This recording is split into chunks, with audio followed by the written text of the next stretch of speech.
결혼한 지 10년 우리 부부에게 아이는 그저 꿈 같은 이야기였습니다. 수차례의 시험관 시술과 인공수정을 거쳤지만 매번 실패했죠. 병원 대기실에서 서로의 손을 꼭 잡고 결과를 기다리던 날들이 얼마나 많았는지 모릅니다. 그때마다 서진이는 눈물을 참으며 괜찮다고 다음에 또 도전하자고 말했어요. 하지만 그녀의 눈에 점점 깊어지는 상처가 보였습니다. 여보, 오늘 뭔가 이상해. 어느 평범한 화요일 아침, 서진이가 화장실에서 나오며 한 말이었어요. 얼굴이 창백했죠. 처음엔 몸이 안 좋은가 걱정했는데 그녀의 입에서 나온 말은 예상치 못한 것이었습니다. 생리가 열흘이나 늦었어. 우리는 너무 많은 실패를 겪어서 더 이상 기대하지 않기로 했었어요. 그날 저녁 집에 돌아오는 길에 약국에 들러 임신 테스트기를 샀습니다. 서진이는 화장실에 들어갔고 나는 문 앞에서 초조하게 기다렸죠. 여보. 화장실 문이 열리고 서진이가 나왔습니다. 그녀의 손에는 두 줄이 선명하게 그어진 테스트기가 들려 있었어요. 우리는 그 자리에서 서로를 끌어안고 울었습니다. 기적이 일어난 거였죠. 다음 날 병원에서 확인했을 때 의사는 정말 기적 같은 일이네요 라며 축하해 주었습니다. 38살의 나이 그리고 그동안의 불임 이력을 고려하면 자연 임신은 거의 불가능에 가까웠다고 했어요. 하지만 초음파 화면에 나타난 작은 생명체는 분명 존재했습니다. 서진이는 외국계 대기업의 최고 경영자 비서로 일하고 있었어요. 임신 사실을 알게 된 후에도 그녀는 계속 출근했습니다. 아직 몸이 괜찮으니까 출산 전까지는 일할 거야. 그렇게 말하는 서진이의 얼굴에는 행복감이 가득했죠. 10달의 시간이 흘렀고 드디어 우리 아이가 세상에 나오는 날이 왔습니다. 진통이 시작되고 병원으로 향하는 차 안에서 서진이는 내 손을 꼭 잡고 있었어요. 그녀의 얼굴에는 고통과 기대감이 교차했습니다. 곧 만나겠네, 우리 아기. 출산은 생각보다 빨리 진행됐어요. 서진이의 비명소리가 병실을 가득 채우더니 이내 아기의 울음소리가 들렸습니다. 그 순간의 감동은 말로 표현할 수 없었죠. 간호사가 아기를 들어올렸을 때 나는 눈물이 흘러 제대로 볼 수 없었습니다. 하지만 이 아기 머리카락이 금발이네요. 혹시 외국인 유전자가 섞인 건가요? 간호사의 농담처럼 던진 말에 나는 웃을 수 없었어요. 분명한 금발의 머리카락이 아기의 작은 머리를 덮고 있었거든요. 서진이와 나 그리고 우리 양가 가족 모두 검은 머리카락을 가진 순수한 한국인인데 말이죠. 그 순간부터 내 마음 한구석에 작은 의문이 싹트기 시작했습니다. 아기가 태어나고 집으로 돌아온 지 일주일이 지났습니다. 서진이는 출산의 고통에서 회복 중이었고 나는 육아휴직을 내서 아내와 아이를 돌보고 있었죠. 우리 부부는 10년 동안 기다렸던 아이의 탄생을 진심으로 기뻐했습니다. 하지만 마음 한구석에서는 계속해서 이상한 감각이 밀려왔어요. 아기의 금발은 시간이 지나도 변하지 않았습니다. 오히려 더 선명해졌죠. 눈동자는 갈색이 아닌 옅은 회색빛을 띠었고 피부톤은 우리 부부보다 훨씬 하였어요. 얼굴형도 동양인의 특징과는 거리가 멀었습니다. 서진아, 혹시 우리 가족 중에 금발인 사람 있었나? 식탁에 앉아 아침을 먹던 중 조심스럽게 물었습니다. 서진이는 잠시 손을 멈추더니 웃으며 대답했어요. 그럴 리가 있겠어. 아마 유전자 변이 같은 거 아닐까?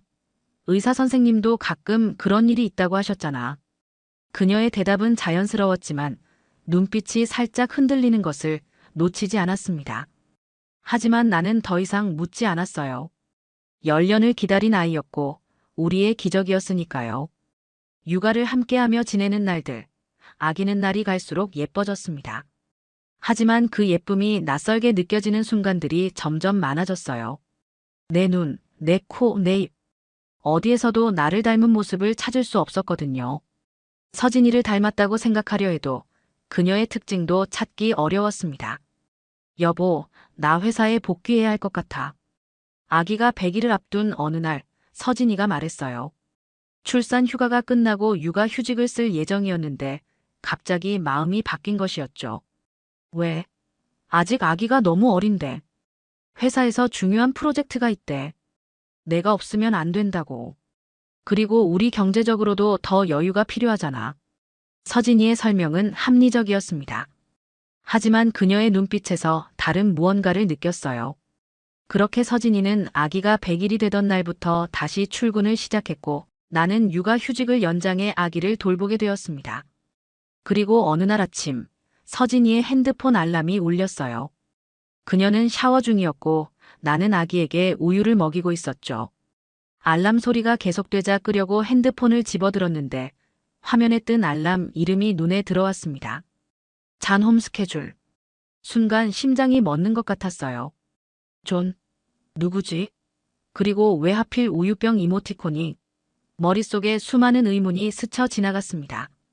서진이가 샤워를 마치고 나왔을 때 나는 아무렇지 않은 척 핸드폰을 내려놓았어요. 하지만 그날부터 내 마음속에는 의심의 씨앗이 자라기 시작했습니다. 아내가 출근한 후 집안은 고요해졌습니다. 아기는 낮잠을 자고 있었고 나는 거실 소파에 앉아 생각에 잠겼어요. 잔이라는 이름이 계속 머릿속을 맴돌았습니다. 서진이는 외국계 기업에서 일하니 외국인 동료가 있는 건 당연한 일이었죠. 하지만 왜 그의 스케줄이 서진이의 핸드폰에 있는 걸까요? 그것도 우유병 이모티콘과 함께. 결국 참을 수 없는 호기심에 서진이의 핸드폰을 열어보기로 결심했습니다. 비밀번호는 우리의 결혼 기념일이었어요. 떨리는 손으로 숫자를 입력하고 메시지 앱을 열었죠. 상단에 잔 밀러라는 이름이 보였습니다. 심장이 빠르게 뛰기 시작했어요. 메시지를 열자 영어로 된 대화들이 쭉 이어져 있었습니다. 대부분은 업무 관련 내용이었지만 몇 달 전부터는 점점 사적인 내용이 많아졌더군요. 그리고 아기가 태어난 날짜 즈음의 메시지에서 눈을 뗄 수 없었습니다. 베이비 룩스 라이크 유. 도즈 블란드 HAI야 언드 그레이 아이즈. SHES 퍼펙트. 사진도 함께 첨부되어 있었어요. 병원에서 찍은 우리 아기의 사진이었습니다. 그리고 서진이의 답장. Yes. SHES 뷰터펄. I wish things could be different. 손이 떨려왔습니다. 숨이 제대로 쉬어지지 않았어요. 이어서 사진첩을 열었죠.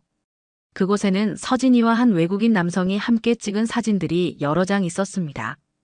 비즈니스 미팅처럼 보이는 사진도 있었지만 둘이서만 찍은 사적인 사진도 있었어요. 남자는 금발의 회색 눈동자를 가진 서양인이었습니다. 마음이 무너져 내렸어요. 하지만 확실히 하고 싶었습니다. 인터넷을 열고 서진이가 일하는 회사 이름을 검색했어요.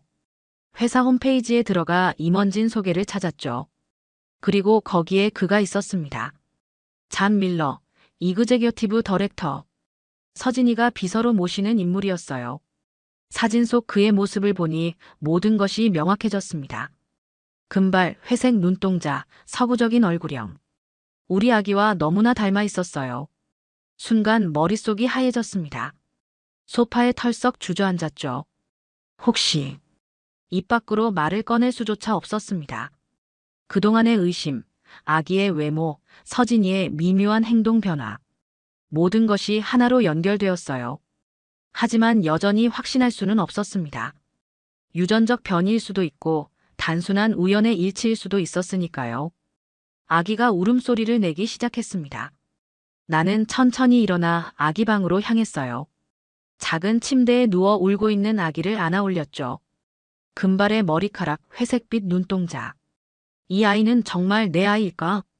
그날 밤 서진이가 퇴근하고 돌아왔을 때 나는 평소와 같이 행동했습니다. 하지만 내 마음속에는 폭풍이 몰아치고 있었어요.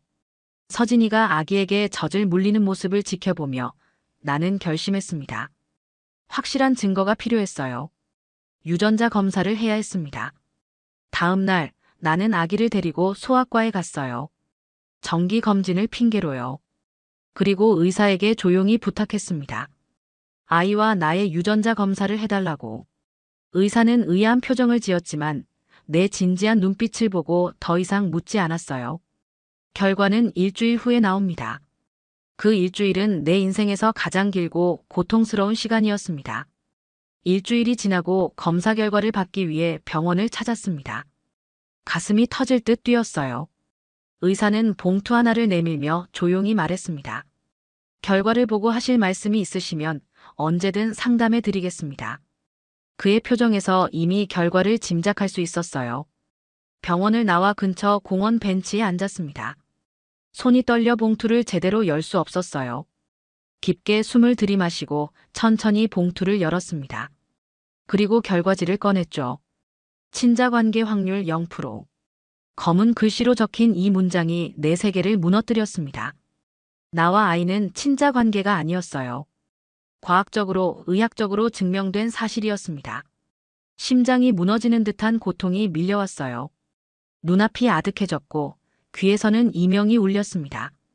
공원에 앉아 얼마나 시간이 흘렀는지 모르겠어요. 햇살은 여전히 따뜻했고 아이들은 놀이터에서 뛰놀고 있었습니다. 세상은 변함없이 돌아가고 있었지만 내 세계는 완전히 무너져 내렸어요. 집으로 돌아가는 길, 머릿속은 혼란스러웠습니다. 서진이를 어떻게 대해야 할지, 이 사실을 어떻게 말해야 할지, 그리고 가장 중요한 것은 아이를 어떻게 대해야 할지였어요. 그 아이에게는 아무런 잘못이 없었습니다. 태어난 지 석 달밖에 되지 않은 순수한 생명이었죠. 집에 도착했을 때 서진이는 아직 퇴근하지 않았습니다. 아기는 보모 아주머니가 돌보고 있었어요. 아기 방으로 들어가 보니 작은 침대에서 평화롭게 자고 있었습니다. 금발의 머리카락이 이마에 살짝 내려와 있었어요. 그 순간 이상한 감정이 밀려왔습니다. 분노, 배신감, 상실감. 하지만 동시에 이 작은 생명체에 대한 애정도 함께였어요. 10달 동안 서진이의 배가 불러오는 것을 지켜보며 기대했던 시간들, 아기가 태어났을 때의 그 벅찬 감동, 그리고 지난 석 달 동안 함께했던 모든 순간들. 아기는 눈을 떴습니다. 회색빛 눈동자로 나를 바라보며 미소 지었어요. 그 순수한 눈빛에 마음이 무너졌습니다. 이 아이는 내 피가 아니었지만 이미 내 마음속에 깊이 자리 잡고 있었어요. 저녁이 되어 서진이가 돌아왔습니다. 평소와 같이 다녀왔어요 라고 인사하며 들어온 그녀를 보니 가슴이 찢어지는 듯 했어요. 10년의 결혼 생활, 그 모든 시간이 거짓이었던 걸까요? 여보 왔어. 저녁 준비됐어. 평소처럼 행동하려 했지만 목소리가 떨렸습니다. 서진이는 의아한 표정으로 나를 바라봤어요. 무슨 일 있어? 안색이 안 좋네. 아니, 그냥 좀 피곤해서. 그날 밤 우리는 평소와 같이 저녁을 먹고 아기를 함께 목욕시키고 재웠습니다. 모든 것이 평화로워 보였죠. 하지만 내 마음속에서는 폭풍이 몰아치고 있었어요. 잠자리에 들기 전 서진이가 샤워하는 동안 나는 거실 소파에 앉아 생각에 잠겼습니다. 어떻게 이 상황을 대처해야 할지, 어떻게 서진이와 마주해야 할지, 그리고 무엇보다 이 아이의 미래를 어떻게 생각해야 할지. 결국 나는 결심했습니다.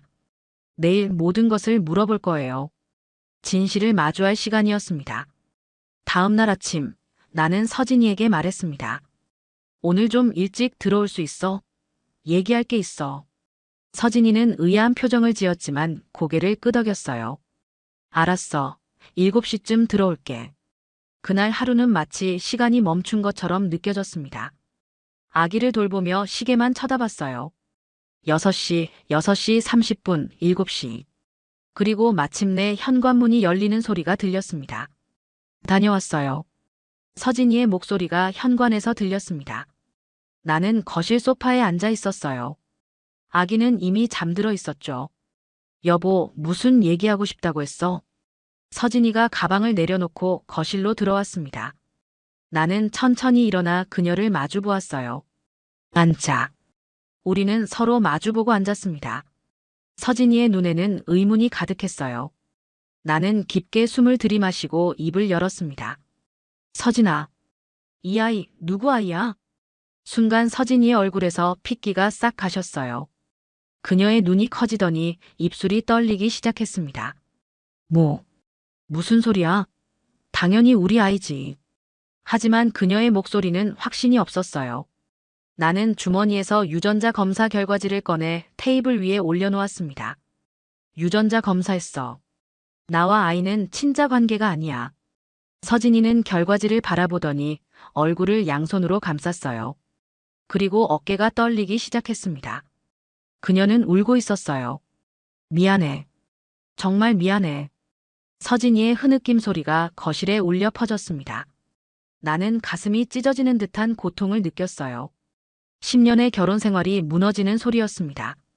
존 이사님, 회식 때 술김에 난 그냥 너무 외로웠어. 서진이의 떨리는 목소리가 계속됐어요. 그녀는 고개를 들지 못한 채 말을 이어갔습니다. 계속된 시험관 실패로 너무 지쳐 있었어. 그날 회식에서 존 이사님이 위로해 주셨고, 실수였어. 정말 한 번뿐이었어. 나는 아무 말도 할 수 없었습니다. 분노와 배신감, 그리고 슬픔이 한꺼번에 밀려왔어요. 그럼 존은 알고 있어? 이 아이가 자기 아이란 걸. 서진이는 고개를 끄덕였습니다. 임신 사실을 알았을 때 그에게 말했어. 하지만 그는 책임질 생각이 없었어. 임신 사실을 알리자마자 한국지사에서 본사로 복귀했어. 연락도 끊었고. 서진이는 계속해서 울었습니다. 그녀의 어깨가 흔들렸어요. 나 사표 냈어. 임신 사실을 알고 나서 더 이상 그 회사에서 일할 수 없었어.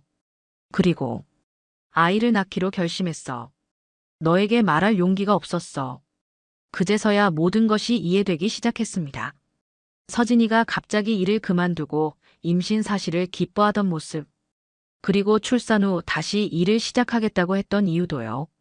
존은 한국을 떠났어. 미국 본사로 복귀했대. 그 후로 연락이 없었어. 최근에 다시 한국에 오게 됐다는 소식을 들었을 뿐이야. 서진이의 고백은 계속됐습니다. 그녀는 모든 것을 털어놓았어요. 존과의 만남, 그 실수의 밤, 그리고 임신 사실을 알게 된 후의 혼란과 두려움까지. 너에게 말하지 못해서 미안해. 너무 두려웠어. 널 잃을까봐. 나는 침묵했습니다. 할 말이 없었어요. 마음속에는 분노가 가득했지만 동시에 슬픔도 컸습니다. 우리의 결혼 생활, 그리고 앞으로의 미래. 모든 것이 불확실해졌어요. 나 생각할 시간이 필요해. 나는 천천히 일어났습니다. 서진이는 고개를 들어 나를 바라봤어요. 그녀의 눈에는 눈물이 가득했습니다. 제발, 아이에게는 잘못이 없어. 제발. 나는 아무 말 없이 방으로 들어갔습니다. 가방을 꺼내 몇 가지 옷을 넣었어요. 그리고 지갑과 휴대폰을 챙겼죠. 거실로 나오자 서진이는 여전히 그 자리에 앉아 울고 있었습니다. 친구 집에 있을 거야. 연락할게. 그렇게 나는 집을 나섰습니다. 뒤에서 서진이의 흐느낌 소리가 들렸지만 돌아보지 않았어요. 내 마음도 이미 산산조각이 났으니까요. 친구 민수의 집에서 지낸 지 일주일이 지났습니다. 그동안 서진이에게서 수십 통의 전화와 문자가 왔지만 대부분 받지 않았어요. 단지 아이가 잘 있는지만 물었을 뿐이죠. 형, 언제까지 이렇게 있을 거야? 민수가 맥주를 건네며 물었습니다. 우리는 그의 작은 아파트 베란다에 앉아 있었어요. 밤하늘에는 별이 빛나고 있었죠. 모르겠어. 정말 모르겠다. 맥주를 한 모금 마시며 대답했습니다. 머릿속은 여전히 혼란스러웠어요. 아이를 두고 갈 수도 데리고 나올 수도 없는 상황이었죠. 법적으로는 내 아이였지만 생물학적으로는 타인의 아이였으니까요. 형이 뭘 결정하든 내가 옆에 있을게. 민수의 말에 고개를 끄덕였습니다. 그는 대학 시절부터 내 가장 친한 친구였어요. 이런 상황에서도 묵묵히 나를 받아주는 그가 고마웠습니다. 근데 솔직히 그 아이는 어떡할 거야? 민수의 질문에 가슴이 아팠습니다. 그 아이. 생각만 해도 마음이 복잡했어요. 분명 내 피는 아니었지만 지난 석 달 동안 함께한 시간들이 있었습니다. 그 작은 손이 내 손가락을 꼭 잡았던 순간들, 내 품에 안겨 잠들었던 밤들. 모두 지울 수 없는 기억이었죠. 아이에겐 죄가 없잖아. 민수의 말이 귓가에 맴돌았습니다. 맞아요. 그 아이에게는 아무런 잘못이 없었어요. 태어난 환경을 선택할 수 없는 무고한 생명체였죠. 하지만 내가 그 아이를 키울 수 있을까? 매일 보며 서진이의 배신을 떠올리게 될 텐데. 이혼을 생각 중이야? 민수가 조심스럽게 물었습니다. 나는 깊은 한숨을 내쉬었어요. 주변에서는 다들 그러라고 해. 변호사도 만나봤어. 법적으로는 충분히 이혼 사유가 된대. 법률 상담을 받았을 때 변호사는 명백한 부정행위로 내가 유리한 위치에 있다고 했습니다. 재산 분할에서도 우위를 점할 수 있다고요. 하지만 그게 중요한가 싶었어요. 10년이라는 시간, 그 모든 추억들이 한순간에 무너진 상황에서 재산이 무슨 의미가 있을까요? 근데 마음이 그렇게 쉽게 결정되지 않아. 휴대폰이 울렸습니다. 서진이었어요. 한참을 망설이다 전화를 받았습니다. 여보세요. 아기가 열이 나요. 병원에 데려갔는데 감기래요. 괜찮을 거래요. 걱정하지 말고. 서진이의 목소리는 지쳐 있었습니다. 그녀도 많이 힘들었겠죠. 아이를 혼자 돌보면서 이 모든 상황을 감당하느라. 알았어. 약은 잘 먹이고. 내일 들를게. 전화를 끊고 나니 마음이 더 복잡해졌습니다. 아이가 아프다는 소식에 가슴이 아팠어요. 그 작은 생명이 고통받는다고 생각하니 견딜 수 없었죠. 형, 내 생각은 알지. 난 형이 그 아이를 키웠으면 좋겠어. 민수의 말에 고개를 들었습니다. 그는 진지한 표정으로 나를 바라보고 있었어요. 왜? 그 아이는 형의 사랑을 받아야 해. 생물학적 아버지가 누구든 진짜 아버지는 형이잖아. 그 아이를 키우고 사랑해줄 사람. 민수의 말이 가슴에 와닿았습니다. 맞아요. 진짜 부모는 피보다 사랑으로 결정되는 것인지도 모릅니다. 하지만 서진이는 어떻게? 그 배신을 어떻게 용서해? 민수는 잠시 생각하더니 대답했어요. 용서와 함께 사는 건 다른 문제야. 형이 서진이와 계속 살 수 없다면 그건 그거대로 결정하면 돼. 하지만 그 아이에게는 아버지가 필요해. 그날 밤 잠을 이루지 못했습니다. 창밖으로 보이는 도시의 불빛들을 바라보며 생각에 잠겼어요. 서진이와의 10년 결혼 생활, 아이를 갖기 위해 함께 노력했던 시간들, 그리고 지금의 이 상황.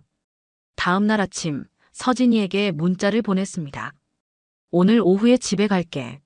아이 상태는 어때? 곧바로 답장이 왔어요. 열은 내렸어. 기다릴게. 오후가 되어 집으로 향했습니다. 현관문 앞에 서서 한참을 망설였어요.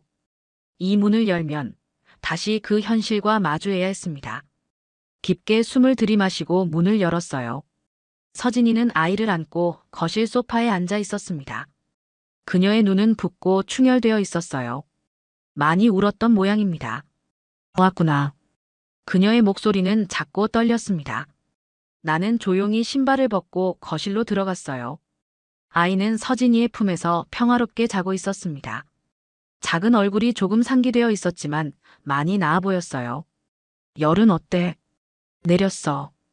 의사 선생님이 준 약 먹이니까 좋아졌어.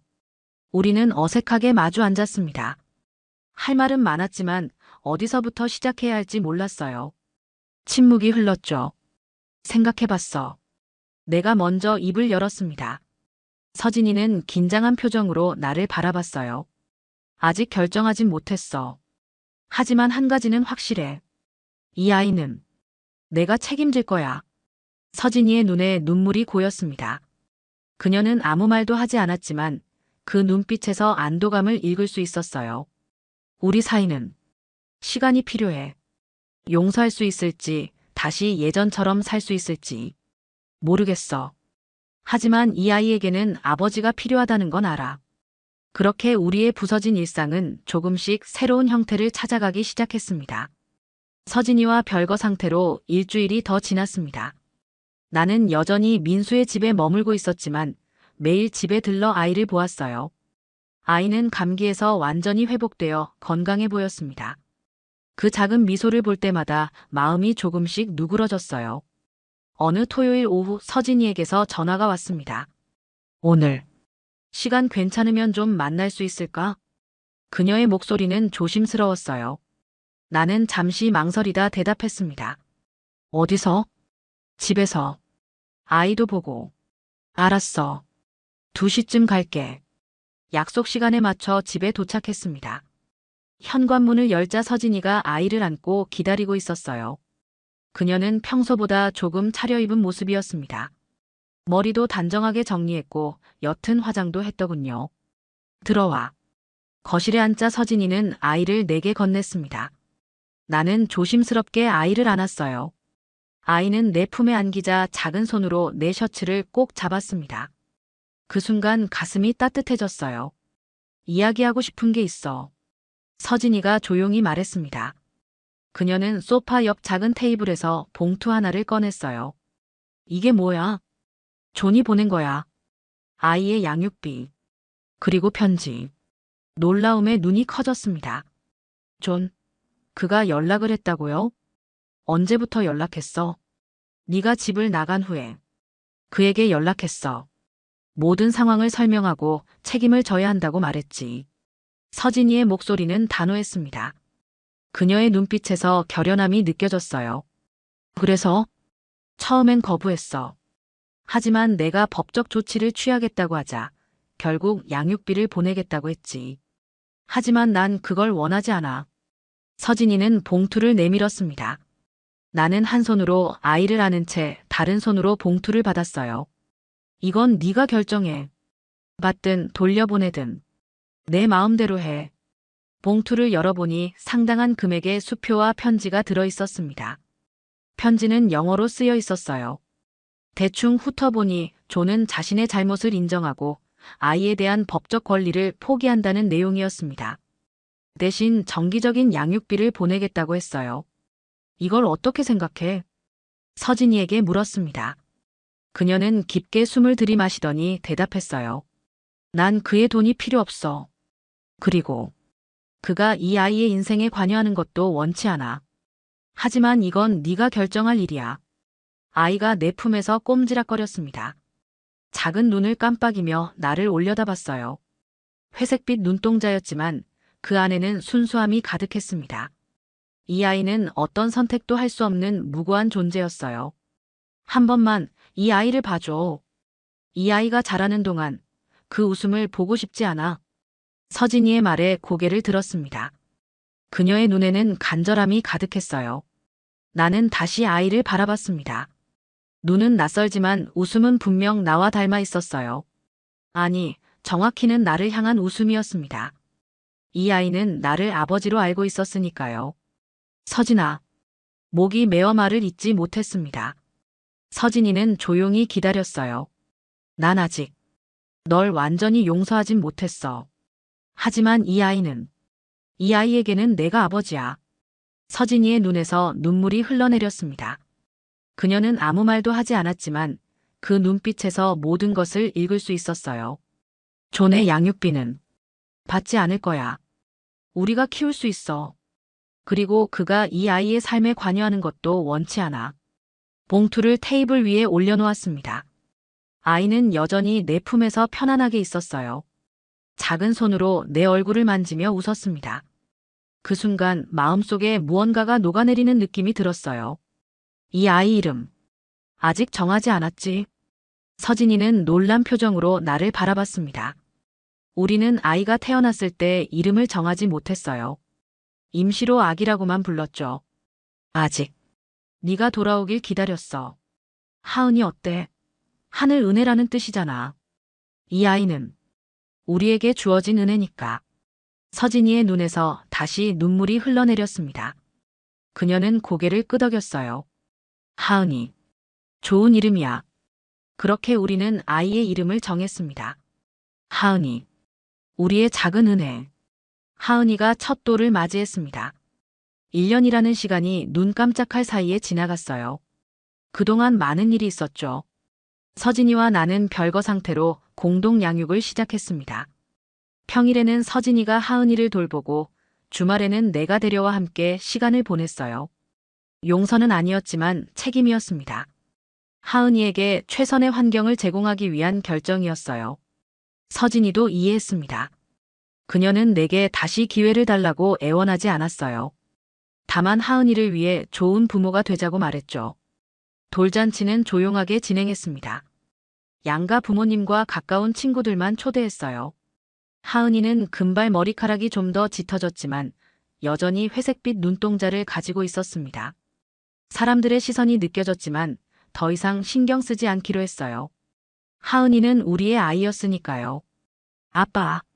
하은이가 내게 두 팔을 벌리며 불렀습니다. 그 목소리에 가슴이 찢어질 듯 아팠어요. 하지만 동시에 따뜻함도 느껴졌습니다. 나는 하은이를 안아들었어요. 그녀의 작은 몸이 내 품에 안겼습니다. 우리 하은이, 이제 1살이구나. 하은이는 웃으며 내 뺨에 뽀뽀했습니다. 그 순간 눈물이 흘렀어요. 이 아이는 내 피가 아니었지만 이미 내 마음속 깊은 곳에 자리 잡고 있었습니다. 돌잔치가 끝나고 서진이는 하은이를 데리고 집으로 돌아갔습니다. 나는 정리를 마치고 내 아파트로 향했어요. 별거 후 새로운 아파트를 구했거든요. 작지만 하은이가 주말에 오면 지낼 수 있는 방도 마련했습니다. 집에 도착해 소파에 앉아 오늘의 사진들을 보았습니다. 하은이의 웃는 모습, 첫걸음마를 떼는 모습, 돌잡이에서 연필을 짚는 모습. 모든 순간이 소중했어요. 다음 날은 일요일이었습니다. 매주 일요일은 하은이와 함께 산책하는 날이었어요. 아침 일찍 서진이의 집으로 향했습니다. 현관벨을 누르자 서진이가 하은이를 안고 문을 열었어요. 안녕, 잘 잤어? 서진이는 미소 지으며 하은이를 내게 건넸습니다.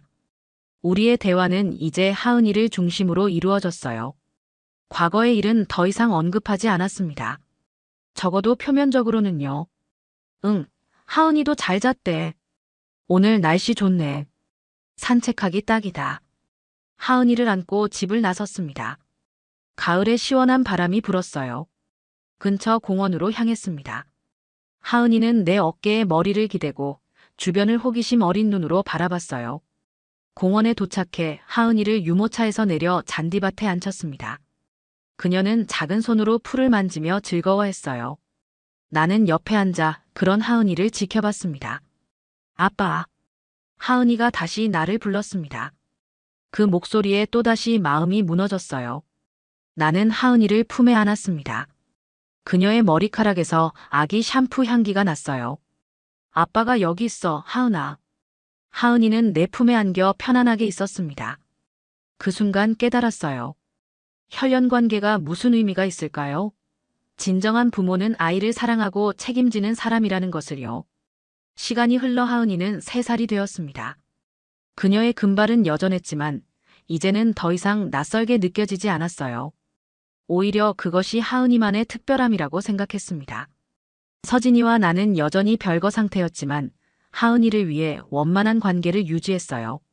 아빠, 이거 봐. 하은이가 그린 그림을 보여주었습니다. 3사람이 손을 잡고 있는 그림이었어요. 가운데 작은 사람이 하은이, 양옆은 서진이와 나였습니다. 우리 가족이야. 하은이의 말에 가슴이 따뜻해졌습니다. 그래요, 우리는 여전히 가족이었어요. 형태는 달라졌지만 하은이에게는 여전히 아빠와 엄마가 있었습니다. 서진이와 나는 완전한 화해를 하지 못했지만 시간이 지날수록 과거의 상처는 조금씩 아물어갔어요. 하은이가 5살이 되던 해, 우리는 처음으로 함께 여행을 떠났습니다. 가족여행이었죠. 하은이를 위한 결정이었지만 어쩌면 우리 자신을 위한 것이기도 했습니다. 바닷가에서 하은이는 모래성을 쌓았습니다. 서진이와 나는 옆에 앉아 도와주었어요. 그렇게 함께 있는 시간이 나쁘지 않았습니다. 오히려 편안했어요. 여보. 서진이가 조심스럽게 불렀습니다. 오랜만에 듣는 호칭이었어요. 다시 시작해 볼 수 있을까? 우리. 그녀의 눈에는 희망과 두려움이 공존했습니다. 나는 잠시 바다를 바라보았어요. 파도가 밀려왔다 다시 바다로 돌아갔습니다. 마치 우리의 인생처럼요. 천천히. 다시 시작해보자. 서진이의 눈에 눈물이 고였습니다. 그녀는 고개를 끄덕였어요. 고마워. 정말 고마워.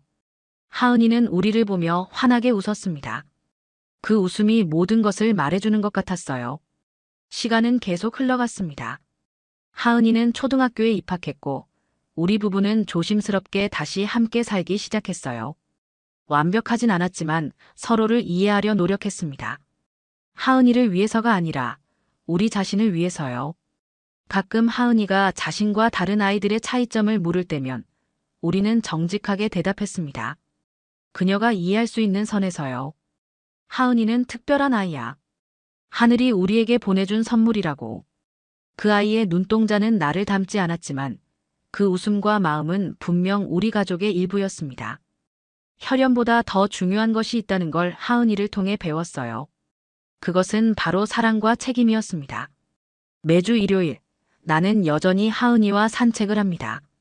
이제 그녀는 내 손을 잡고 걸을 수 있게 되었어요. 작은 손이 내 손을 꼭 잡을 때마다 나는 다시 한번 무너집니다. 그리고 다시 살아갑니다. 그녀의 아버지로서 온전히 그리고 진심으로. 아빠, 나 정말 사랑해. 하은이가 어느 날 갑자기 물었습니다. 나는 그녀의 눈을 바라보며 대답했어요. 세상 누구보다도 하은아. 그것이 진실이었습니다. 그 아이의 눈동자는 나를 닮지 않았지만 내 마음속에는 그 어떤 아이보다도 깊이 자리 잡고 있었으니까요.